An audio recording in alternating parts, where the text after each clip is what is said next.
Hey guys, welcome back to my channel. मेरा नाम है जानवी वर्मा और स्वागत है आपका मेरे चैनल पे। तो थंबनेल देख के आपको पता पड़ ही गया होगा कि हम किस टॉपिक पे बात करने वाले हैं। हम बात करने वाले हैं 6 ऐसी टिप्स जो कि एक बिगिनर्स को यूज़ होती है अपने आगे के करियर पे काम करने के लिए।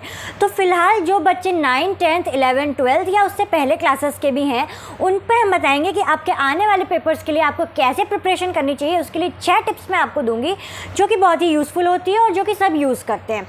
तो पहली टिप ये जो है, ये स्टेप बाय स्टेप वाली टिप्स हैं आपके लिए। तो आपको ये देखना होगा कि एक एक स्टेप को आपको कैसे फॉलो करना है, उसको सिंक्रोनाइज तरीके पे मैं आपको बताने वाली हूँ। सबसे पहले नंबर पे आपको क्या करना है कि यार आपको ये PYQs अपने अरेंज करने हैं। आप जिस भी क्लास पे हैं उस क्लास का आपके स्टडी मटेरियल के, आपके सिलेबस के अकॉर्डिंग आप अपना PYQ अरेंज करिए। PYQ पे आप एक बार एक सारे गो थ्रू करिए कि आपके पास कैसे कैसे टाइप के क्वेश्चंस आ रहे हैं। उससे आपको क्या होगा कि आपको समझ में आएगा कि आपके पास आपको क्या मैटर पढ़ना है आगे चल करके और क्या नहीं पढ़ना है। उसके बाद यार सबसे बड़ी कन्फ्यूज़न आती है बच्चों की कि कहाँ पढ़ें और कहाँ ना पढ़ें, कहाँ से पढ़ें, क्या पढ़ें, कैसे पढ़ें, क्यों पढ़ें और किस लिए पढ़ें, किस तरीके से पढ़ें। तो यार एक ऑथेंटिक स्टडी मटेरियल आप अपने लिए कलेक्ट करके रखिए।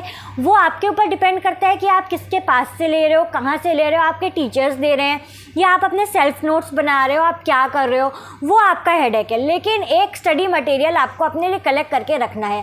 स्टडी मटेरियल का मतलब ये नहीं कि 50 बुक लेकर के रख लेनी है यार, एक ही बुक लेकर के रखनी है और उसको किस तरीके से अरेंज करना है कि आपके सारे मैटर उस पर आपको मिल जाए।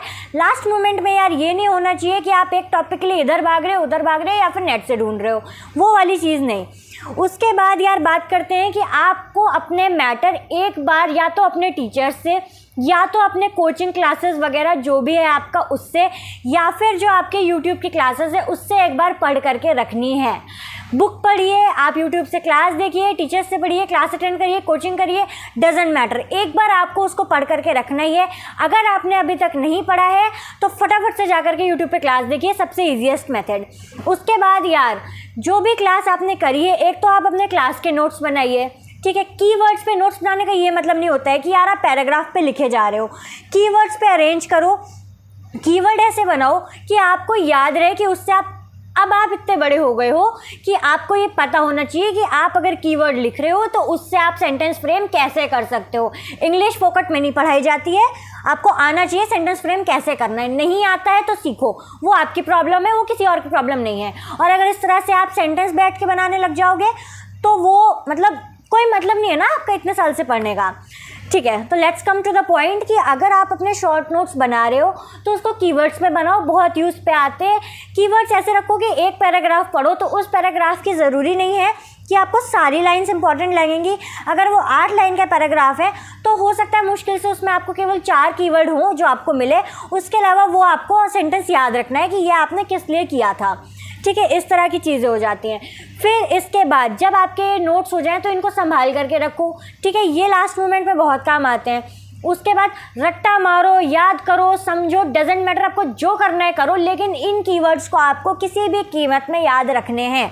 याद रखने के बाद यार फाइनली आपका जो स्टेप आता है वो होता है आपका सैम्पल पेपर का। आपने जब इतनी सारे स्टेप को फॉलो कर लिए हैं, फिर अब आपको अपना सैम्पल पेपर उठाना है और अब आपको अपना सेल्फ रियलाइजेशन करना है, एनालाइज करना है खुद को कि आपने जितना पढ़ा है वो आपके लिए काम आ रहा है कि नहीं आ रहा है। ये सारे स्टेप फॉलो करने के बाद अगर आपके नंबर नहीं आते हैं तो you can claim me, because इतने स्टेप के बाद नंबर आते ही आते हैं। Self verified and tested method है, ठीक है। तो मैंने क्या क्या स्टेप बताए, मैं एक बार इसको कंक्लूड कर दे रही हूँ वीडियो को। यार वीडियो बहुत ज़्यादा लंबी नहीं रखेंगे, छोटी छोटी शॉर्ट वीडियोज़ मैं आपके लिए लाती रहूँगी। सॉरी कि मैं आपके लिए अभी तक कोई वीडियो नहीं ला पाई थी। पहला स्टेप है कि आपको अपना PYQ देखना है। जो बच्चे ने साल भर से लेकर अभी तक नहीं पढ़ा है, एक यही तरीका है आपके पास कि अब आप अपने मार्क्स कैसे गेन कर सकते हो। पहला PYQ। सेकेंड मेथड जो है, आपको अपना स्टडी मटेरियल कलेक्ट करना है। स्टडी मटेरियल अभी तक नहीं किया है, कलेक्ट करके रखो, बहुत गलत बात है।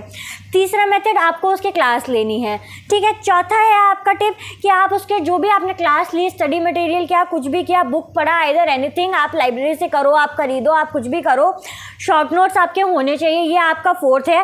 फिफ्थ में आपको उसको रिमेंबर करना है, याद रखो। कैसे याद करना है वो आप देखो, आप चाहे उसको रेगुलर बेसिस पर रिवाइज करते जाओ। नेक्स्ट वीडियो में आपके लिए रिवाइज पे लेकर के आऊँगी कि आपको किस तरीके से अपने स्टडी मटेरियल को रिवाइज करना है रेगुलर बेसिस में। तो इन द केस आप उसको भूलोगे नहीं पेपर के पहले, ठीक है। उसके बाद 6th and last method sample paper. Sample paper अभी तक नहीं आए हैं आपके, मुझे पता है, आप अपने प्रीवियस ईयर पेपर के देख सकते हैं। इसके अलावा कुछ ने अभी भी सैम्पल पेपर डाल दिए, और अगर नहीं डाले हैं तो प्रीवियस ईयर का सैम्पल पेपर सिर्फ अपने सेल्फ एनालिसिस के लिए आप देख सकते हो। इसके अलावा जो बच्चे अभी 9th 10th 11th 12th या किसी भी क्लास में हैं, उनके अभी हाफ ईयरली आने वाले हैं। हाफ ईयरली से आप बैठने से पहले आप ये मेथड को फॉलो कर सकते हो, आपको पता पड़ जाएगा कि किस तरह से पेपर आ रहा है। और सबसे फॉरमोस्ट इम्पॉर्टेंट चीज़, अपने सिलेबस पे फोकस करो, ठीक है। सिलेबस से बाहर का पढ़ने की कोई ज़रूरत नहीं है। क्लास 12 तक का सर्कुलर ऐसा होता है कि सिलेबस के बाहर की चीज़ें नहीं पूछी जाती हैं। तो सबसे बड़ी गलती बच्चे कहाँ करते हैं कि वो अपने सिलेबस को नहीं देखते हैं। Please it's a big request कि आप अपने सिलेबस को देखो। सिलेबस फ़ोन पर रखने से अच्छा है कि आप उसका प्रिंट आउट निकाल लो। प्रिंट आउट निकालने के लिए यार मैं इसलिए सजेस्ट कर रही हूँ, फ़ोन पे रहता है, आप अपना सिलेबस फ़ोन पे खोलने में आपको बार बार आलस आएगा, आप फ़ोन पे सिलेबस नहीं खोलोगे। और अगर आप सिलेबस खोलने के लिए अपने फ़ोन को यूज़ भी करोगे, आप अपना सोशल मीडिया पे चले जाओगे, व्हाट्सएप चलाओगे, गेम खेलोगे एंड ब्ला ब्ला वाली चीज़ें होंगी। इससे अच्छा उसको प्रिंट करा करके रखो। आपका होता जाए जितना मेथड, उस पर टिक मार्क करते जाओ। ये होती है यार पढ़ने की ट्रिक्स। ये मैं अपनी नहीं बता रही हूँ, मैंने भी अपनी कोई पैदा नहीं करी है ट्रिक्स, मैंने भी अपने सीनियर्स से सीखी हैं, यूट्यूब से देखा है, जो अच्छे लोग हैं जो सिखाते हैं उनसे सीखी है। और यार सबसे बड़ी चीज़, सीखना कभी बंद नहीं करना चाहिए। हर तरीके से आपको सीखने की कोशिश करनी चाहिए, फिर चाहे वो आप अपने सीनियर से सीखो, अपने जूनियर से सीखो, दूसरे फील्ड वालों से सीखो या किसी से भी सीखो, ठीक है। टिल देन कीप वॉचिंग माई